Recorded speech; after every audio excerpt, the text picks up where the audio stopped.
Hi, everyone. Welcome to episode 2 of Terpenes and Testing, the podcast. This broadcast is brought to you by Mace Media Group and Terpenes and Testing Magazine, of course, the industry's first publication dedicated to cannabis science. I'm Jason Lupoi, the editor-in-chief of Terpenes and Testing Magazine, and I'll be your host as we navigate across the landscape of cannabis and psychedelics science. For our second guest, we're speaking with Steve Scheier. A few months back, I was sent a press release about a book that Steve co-authored, and it immediately piqued my interest. The book provides a wonderful discourse regarding how cannabis industry professionals can step up and be leaders and recognize the power within them to do so. Steve Scheier is a leadership cultivator, author, and speaker serving leaders in the cannabis and hemp industries, and he's specialized in this sector since 2018. Utilizing his Cannabis Core program, Steve works with cannabis and hemp leaders and their teams in virtually every segment of the sector. He also works with consulting firms and technology companies that serve these industries. Steve works with leaders to enhance their power, focus their vision, increase their leadership, and improve their decision-making. Steve also offers his clients access to a wide array of networking connections. In 2021, Steve launched the book I referred to with co-author Michael Ashley for leaders in cannabis and hemp companies. Entitled Power Up, Power Tools for Committed Cannabusiness Leaders, this work offers lessons on power and leadership for leaders in the space. Steve, welcome to the podcast. Jason, it's awesome to be here with you. Thank you so much for having me on. I am honored that I made the top 100 in Terpenes and Testing, the podcast. Yeah. Well, we don't quite have 100 planned out yet, but we've got certainly the next 24 or so. So I'm really happy to have you here. The book was a really great read, and I encourage listeners to check it out. It's available on Amazon, and I really found it to be a book that I had mentioned once before that how easy I found the read to be, and how it just made sense when I read the through the different chapters, and I recognized things from my own career, and kind of reflecting on the feedback questions at the end of each chapter that people could record in a journal or just do as a thought exercise. I really found it to be helpful, and I'm keen to dive into it some more with you. Wonderful. Thank you. Happy to. So one of the phrases that really caused me to take notice was the phrase that you said that in the book when you were working at Apple and when Steve Jobs was there, you guys had the mantra of shut up and take the feedback. And that was something that just resonated with me because, in my opinion, it was something that saves time. People often get defensive when they're getting feedback. And I was just curious how that came about at Apple and kind of why it was phrased in that fashion. Well, it came about at Apple because I was at Apple, back when dinosaurs roamed the earth in the early 80s. I was there from the early 80s to the early 90s. And Apple was a very fast-paced organization, and it was important that we listen to each other. That's what really shut up and take the feedback really means more than anything. It's about listening to the person who's trying to talk to you and not putting your defensive walls up. And we just didn't have time for a lot of defensive rationalizations. We had to move quickly, and that was the origin of that concept. There were other things that I thought of when I was at Apple. I would always used to say, you're in trouble when what was really bothering you at 9 a.m. you can't even remember at 1 p.m. And there were many days like that that I experienced at Apple when I was there in the early to mid to late 80s and into the 90s. And I think that defensiveness from getting feedback often can lead to confrontation. And like you say, that mantra I look at it as just a huge time savings. And confrontation is never an easy thing to do, especially if you're having to discipline an employee or being firm with your directives. And I feel like confrontation may seem even more out of place in the cannabis workplace, where the vibe might be very happy and friendly and as it should be. But I'm curious what your thoughts are on how a manager can be friendly yet firm without resorting to volatility of confrontation. Right, and it's confrontations do not need to be volatile, not at all. And the most important thing about taking and accepting feedback, as I mentioned a second ago, is the process of listening. Too often people just are not listening. They're so immersed in everything they've got going on that they just are not listening. So if you're in a culture, in an organization where feedback was synonymous with conflict, then it's going to be very tough to interact with people. If, however, you're in a culture and you nurture a culture where feedback is asked for, it is given respectfully, it is given compassionately, then just imagine how much more productive your organization can be. And so that's what the book really revolves around. It's using your power to advance your interests, but to do so in a compassionate manner. So, no, we're not talking about creating volatile situations. In truth, if you have a culture of compassion, if you have a culture of listening, you'll be able to move so much more quickly. I totally agree, and I think that you brought up power there, and so let's talk about wielding power a little bit. What's the single least effective tactic you've seen some leaders or managers try to use from a stance of power? And when we talk about power, the book talks about how the word is still taboo. What kind of power are we talking about? Right. I mean, some people go about, they believe that we're very clear in the book that you don't have power because you have a title. You have a power because you've earned it. You've earned it through your interactions. Power is based on trust. That's a message that we hammer home in the book time and time again. If you are trusted, you are powerful. Even if you have a title, but you're not trusted, your hold on power is very tenuous. Look at what's happening with Vladimir Putin right now. I don't think he's feeling particularly powerful in some ways because he's not being trusted by his own infrastructure. We're beginning to see little cracks in that as a result. So power comes from trust. And the most important thing is to wield your power effectively. We talk about in the book how you don't want to be so, and this is what I see all the time, people who are underpowered. Even if they have a CEO title, they're underpowered. Particularly in cannabis. Cannabis has a history of trying to be very kind and gentle and generous with people. There's also been an example of where people have been screwed over by people in cannabis, but setting that aside for a second, we want people to not be underpowered. We don't want them to be experiencing runaway power like Chernobyl. We want them to be centered in their power, and that requires that they be leaders. And so one of the mistakes I see in cannabis all the time is that, and every person basically has read the book, says to me, yeah, Steve, I read chapter 2. Chapter 2 is entitled, No, They're Not Your Friends. And chapter 2 talks about how people in cannabis often make the mistake of making friends out of their employees, and it often backfires on them. So being clear about your own power, being clear about what you're trying to accomplish, being clear that the people who are working for you are not your friends, but they are also powerful people that you can employ to make your dreams come true and also to help them to accomplish their dreams is a really important way of thinking about power. Yeah, absolutely. And I think that nowadays, especially with the concepts of social media, the idea of being friends with everyone seems ubiquitous.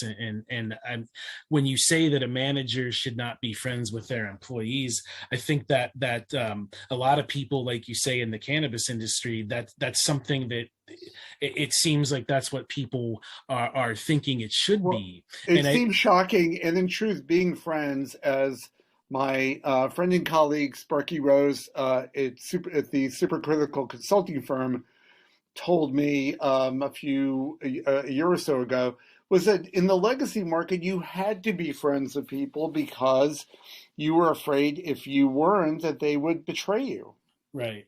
right? But we're no longer in the legacy market. At least some of us are not in the legacy market.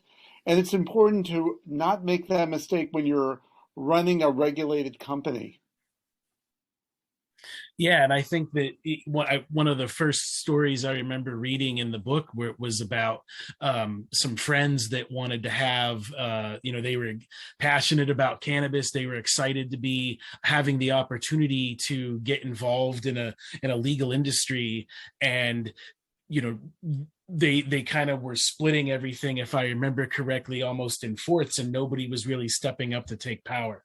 Right. Exactly. And they, of course, there are some people who just want to cultivate. There are some people who just want to go out there and sell. And in truth, you need somebody who's going to take responsibility for the entire enterprise. Um, One of the lines that is in the book, which is an absolute real line, and the person the person said it not to be offensive. He was not trying to make some racial characterization in the slightest. He said, I just don't want to be anyone's slave. And he was a part owner in the business, but he didn't want to take orders from anyone. And while we would all agree that was definitely not the best way of advancing that perspective, it's a truism that in some cannabis companies, people want to be part of the company. They want to enjoy the benefits of being a partner, but they don't want to listen to anyone. And that's not a sustainable strategy. Right, right. And I think sometimes, when I look at the industry, I kind of envision a wheel where there's all these spokes on, coming from an outer ring, all kind of focusing onto the inner ring being the cannabis industry, and the spokes being different people's pathways to that industry. I certainly was not someone who ever thought, even in 2012, as I was getting out of graduate school, I did not think I would ever be involved in a cannabis industry whatsoever. And now I am. And I think that's representative of a lot of people where they came from very diverse industries, and now they're kind of amongst this wild and evolving and exciting industry. And they might be having to step up into leadership roles for perhaps the first time in their careers. Right. And I think we would all agree that managing people isn't necessarily the easiest task. And I'm curious what advice you would have for neophyte leaders that find themselves, kind of thrust into these roles. Well, excellent question. I would say, this book came out last year, and we intend to write two more books. One is a book about what you do when you've gotten yourself into a terrible situation. What happens when you've painted yourself into a corner, in other words, and how can you think your way through to the other side? But the third book is about leadership as joy. Being a leader, yes, it's hard work, but it can be fantastically emotionally rewarding. And lots of people, they aspire to be leaders because they think they'll get paid more, but they're afraid of or don't really know about how to lead people, and that jams them all up. So that's going to be the third book, which is going to give voice to the joy that people engender when they are leaders. But what would be the most important things that I would say to a new leader? I would say, number one, go in and talk to your people. Listen to what they have to say. Make note of it. Show the effort to get to know them, not as friends, but as important contributors. Encourage them to speak their mind about your team. Encourage them to speak their mind about the issues that are important to them. Number two, have a vision for what you're trying to accomplish. Nobody wants to work for someone who doesn't have a vision. Have a vision of what you want to accomplish and be able to speak to that vision. Number three is actually get stuff done. Look at the organization and think about what is going to move the organization forward. What can I do with my team to make progress? Doing so will buy you more time to do other things because people want to work for somebody who's going to make progress. And so listen, have a vision, make progress, and then be willing to adapt. People often, unfortunately, get stuck, and they're unable to pivot if something is not working. I never get too distressed if something is not working. I very much believe, and I've often told my children this, that nobody's going to get it right the first time. You have to be able to adapt. If you can't iterate, you're dead. Um, and so those four things would be four little mini pieces of advice I'd give to young people, young managers. Well, I think that's very sage advice, and you've definitely had the opportunity to talk to lots of troubled people, and I almost kind of look at you as a psychologist for the workplace because you're helping Don't say people. that, Jason. I'm not licensed. But you're helping people to essentially to change so that they can be an effective leader that people want to follow. And I'm curious, as we close here, I'm curious what some of the success stories are that you've been a part of. Yeah, if I could just digress for 1 second, I think one of the ways into our conversation is to talk about power. And people are uncomfortable with that word.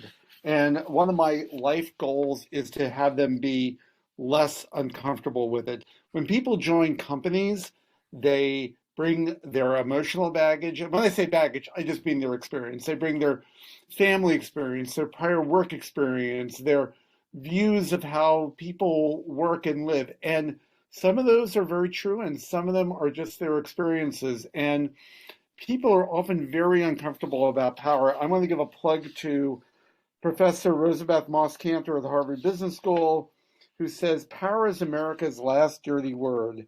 It's easier to talk about sex and much easier to talk about money than it is to talk about power. People who have it deny it. People who want it do not appear to hunger for it, and people who engage in its machinations do so secretly. Don't engage in the machinations of power secretly. Be clear about your own power and advocate for the power that you would like. Nothing is going to happen unless you step forward and advocate. So let's transition to the success story idea that you had a second ago. So several years ago, I worked with a person, with a woman in San Francisco. She was running a cannabis company because her husband, who was the original founder of the company, had become ill. This was like 3 years ago. So it wasn't COVID, it was something else. And she had to step up and find her power. And that was not easy for her to do. People had a vision of her as being the spouse's the spouse of the owner, of the CEO. She was actually doing more for the company than not, but she had to step into a new role as the CEO of the company and be comfortable with it. People know when you're uncomfortable, and that lack of comfort undercuts your ability to lead. Leadership is a difficult thing anyway, and every leader, including myself, I've led people. I was a line manager at Apple. I've led groups as large as 150 people. It's not easy, but if you don't have the experience, it can be even more hard.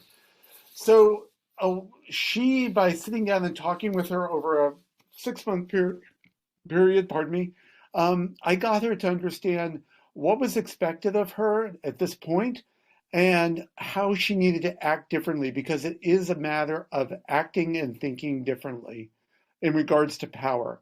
And as a result, she started doing just a little bit at a time, started changing her perspectives and her practices and demanding more, not demanding so much as just advocating for her people to do more and doing it with a calm demeanor, which was, something that they had not seen before. So as a result, her organization is still flourishing. She's more comfortable in the role. And as a result, she's getting more done. So power and getting in touch with your power is really important. And I'm really happy that she was able to do that. That's excellent, and I think that there's so many people that want to find that want to have and find success in this industry. They don't necessarily have massive bankrolls, and being able to step up and find that power within them, I think is a pretty amazing thing to tap into. Steve, I'd like to thank you again for being our guest today.